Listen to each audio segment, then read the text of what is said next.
दोस्तों नमस्कार, मैं प्रवीण कुमार आपका एक बार फिर से स्वागत करता हूं आप ही के अपने चैनल दिवाकर एजुकेटर पर। और दोस्तों आज के वीडियो में हम लोग क्लियर करने वाले हैं 12th क्लास की हिस्ट्री का चैप्टर नंबर 7 का पार्ट 2।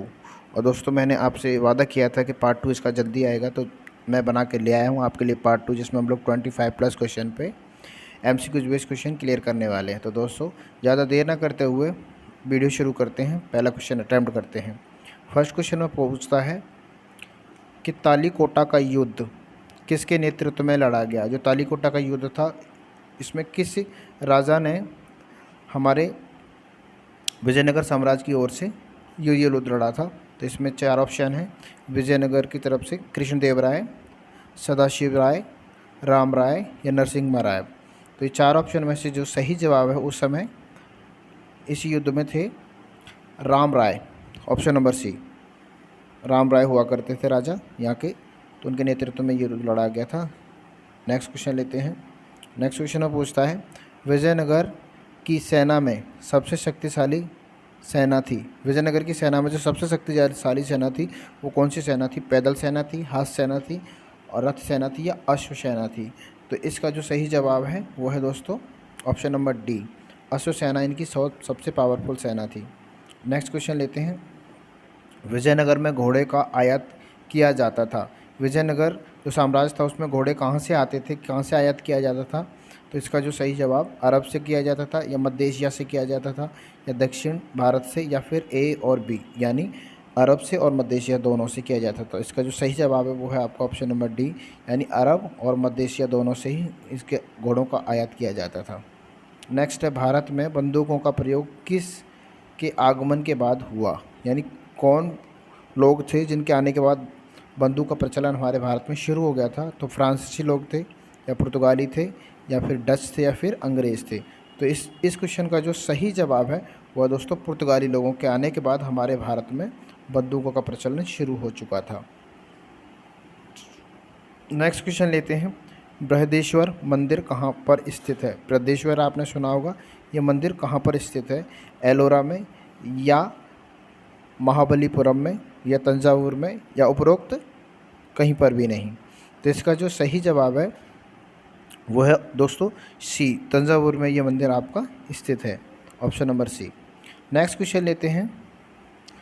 गणपति, जो गणपति है, गणपति का शाब्दिक अर्थ है गणपति का हाथियों का स्वामी, घोड़ों का स्वामी, ए और बी दोनों या इनमें से कोई नहीं।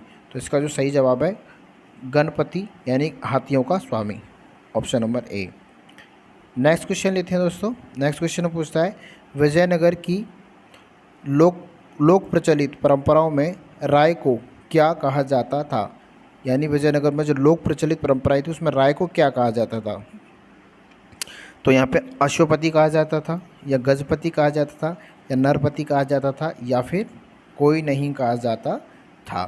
तो इसका जो सही जवाब है वो है आपका नरपति, ऑप्शन नंबर सी, नरपति कहा जाता था। नेक्स्ट क्वेश्चन है दोस्तों। नेक्स्ट क्वेश्चन में गजपति जो हुआ करते थे, गजपति किन शासकों की उपाधि थी। गजपति एक उपाधि का नाम था। तो ये कौन से शासक थे जो इसको धारण करते थे। तो असम के लोग थे क्या वो, या महाराष्ट्र के थे या उड़ीसा के थे, या फिर सभी लोग इसको धारण करते थे। तो इसका जो एग्जैक्ट आंसर है वो है उड़ीसा। उड़ीसा के जो राजा हैं, सम्राट हैं, उन लोगों ने इसको धारण किया था। नेक्स्ट क्वेश्चन लेते हैं 9। कृष्णदेव राय ने अपनी मां के नाम पर विजयनगर के समीप किस नगर की स्थापना करी थी।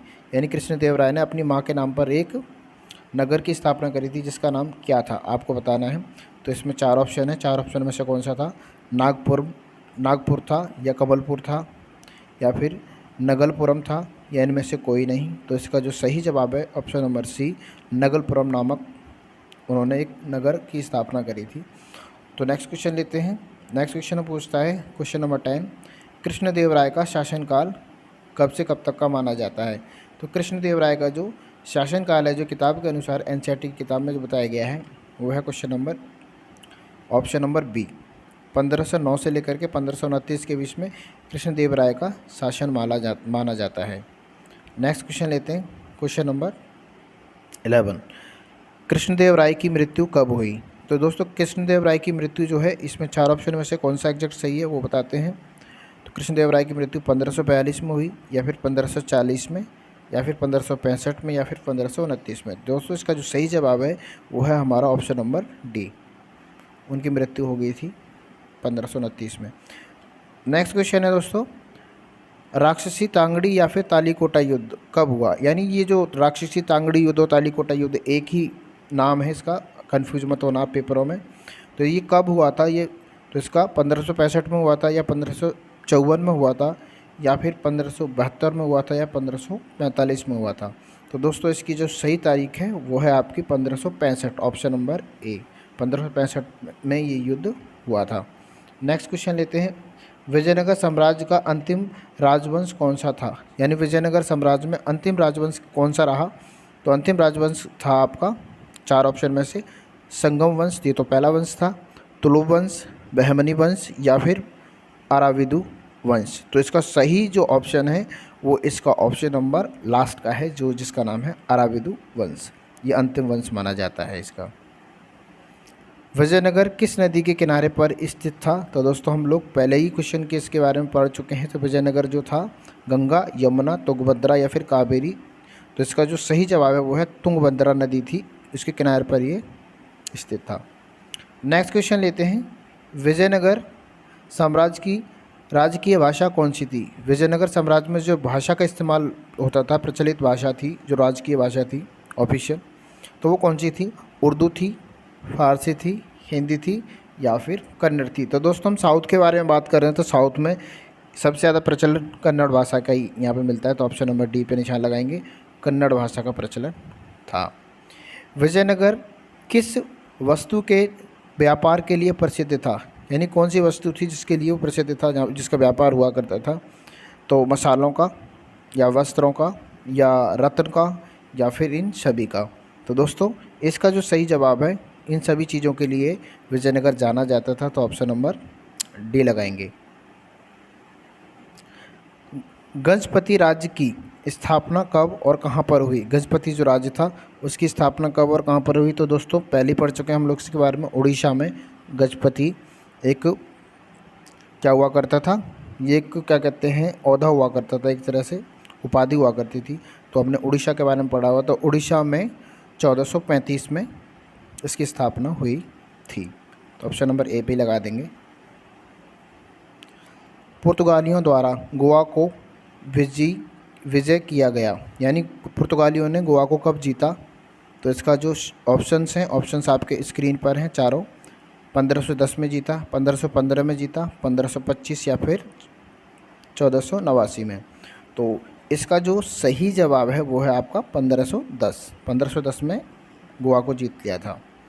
नेक्स्ट क्वेश्चन है, हिरिया नहर का निर्माण किस वंश द्वारा कराया गया? यानी हिरिया जो नहर है, जो काफ़ी प्रचलित मानी गई है, तो इसका जो निर्माण था किस वंश के द्वारा हुआ था? सुलूभ वंश के द्वारा, संगम वंश के द्वारा, बहमनी वंश के द्वारा, या फिर उपरोक्त में से कोई नहीं। तो इसका जो सही जवाब है वो है आपका संगम वंश द्वारा, संगम वंश के राजाओं ने करवाया था। नेक्स्ट है आपका, निकोलो कांती कहाँ का था? निकोलो कांती ये व्यक्ति जो था कहाँ का था? रूस का था, इटली का था, फ्रांस का था, ब्रिटेन का था। तो इसका जो सही जवाब है दोस्तों वो है आपका इटली, ऑप्शन नंबर बी, ये इटली का रहने वाला था। नेक्स्ट क्वेश्चन लेते हैं, अमरनायक प्रणाली के कई तत्व कहाँ से लिए गए हैं? यानी अमरनायक प्रणाली के कई तत्व कहाँ से लिए गए हैं? तो बहमनी साम्राज्य से लिए गए, गोलकुंडा से, या दिल्ली सल्तनत से। और नेक्स्ट ऑप्शन है आपका इसका, या फिर उपरोक्त में से सभी। तो दोस्तों इसका जो सही जवाब है वो है आपका दिल्ली सल्तनत, ऑप्शन नंबर सी, दिल्ली सल्तनत से इसका एकदम सही जवाब है। क्वेश्चन नंबर लेते हैं 22, कॉलिन मैकेंजी कौन थे? कॉलिन मैकेंजी जो थे वो क्या थे प्रोफेशन से? अभियंता एवं पुरातत्वविद थे, चिकित्सक थे, व्यापारी थे, या इनमें से कोई नहीं। तो इसका सही ऑप्शन है वो लोग एक इंजीनियर यानी अभियंता भी थे और पुरातत्वविद भी थे, ऑप्शन नंबर ए हो जाएगा। नेक्स्ट क्वेश्चन लेते हैं, विजयनगर पर पहले किस साम्राज्य का अधिकार था? यानी विजयनगर बनने से पहले, इसकी स्थापना होने से पहले इस जगह पे कौन सा साम्राज्य इस पर शासन कर रहा था? तो आप बोलोगे तमिलनाडु के चोलों का, कर्नाटक में होयसालों का, या फिर ए और बी दोनों का, या फिर उपरोक्त में से कोई नहीं। तो इसका जो सही जवाब है वो है दोस्तों ऑप्शन नंबर सी, यानी चोलों का और होयसालों का दोनों का इसमें शासन था, option number C. Next question लेते हैं, विजयनगर की स्थापना कौन सी शताब्दी में हुई थी? तो विजयनगर की स्थापना दोस्तों पता ही है 1336 यानी 14वीं शताब्दी, यानी लास्ट का ऑप्शन हमारा इसका एकदम सही है। नेक्स्ट क्वेश्चन लेते हैं, बारबोसा कहाँ का रहने वाला था?